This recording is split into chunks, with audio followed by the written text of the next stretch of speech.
Bago umabot sa ceasefire ang Amerika at Iran, nakailang banta at deadline si US President Donald Trump. Habang ang aftershock ng sigalot naramdaman sa buong mundo sa naging epekto ng giyera sa presyo ng petrolyo. Nagsimula ang lahat noong February 28 nang nagsanib puwersa ang US at Israel sa pag-atake sa Iran sa gitna ng hindi pagkakasundo tungkol sa nuclear program ng Tehran. Napatay ang supreme leader ng Iran na si Ayatollah Ali Khamenei at iba pang matataas na opisyal ng Iran. Gumanti ang Iran at inatake rin ang Israel at US military bases sa kalapit na bansa sa Middle East. Kinabukasan March 1, inanunsyo ang indefinite closure ng Dubai International Airport dahil sa sitwasyon. Libo-libong flights ang na-cancel. At dahil sa banta ng missiles, sinara ang airspace ng iba-ibang bansa sa rehiyon at grounded ang lahat ng flights.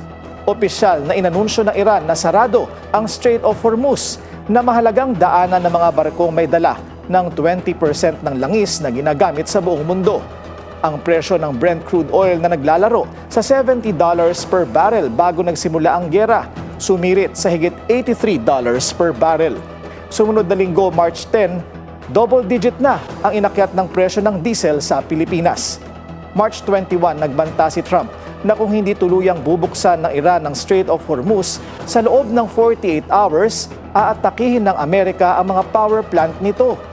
12 hours bago ang deadline, sinabi ni Trump na nag-uusap na ang dalawang panig na wakasan ang sigalot at inutusan ang US Department of War na ipagpaliban ang military strikes sa loob ng 5 araw.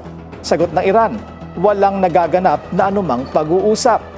March 26, muling nagbanta si Trump at hinamon ng Iran na magseryoso dahil hindi raw nito magugustuhan ang mangyayari.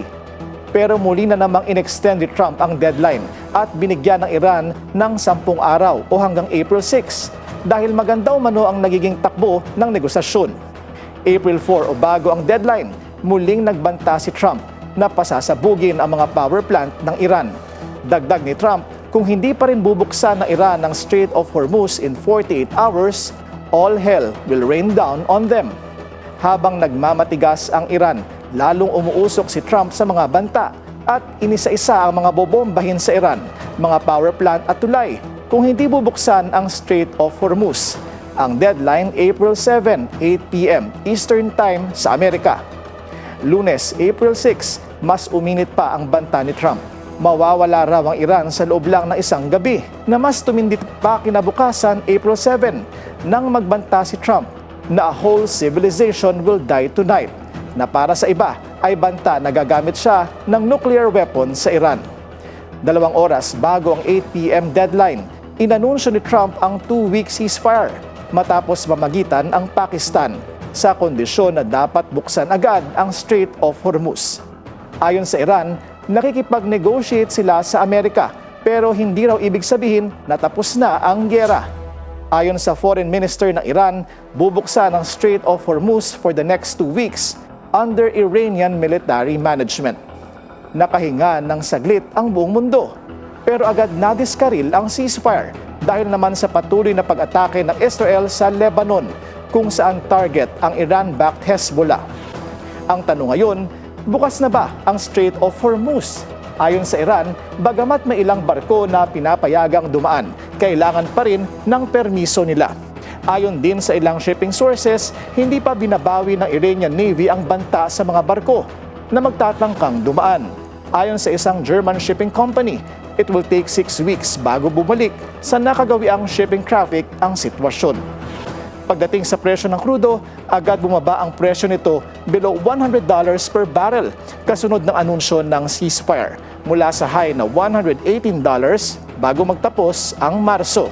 Pero sumunod na araw, umakyat muli ito sa above 100 nang magkalamat ang ceasefire.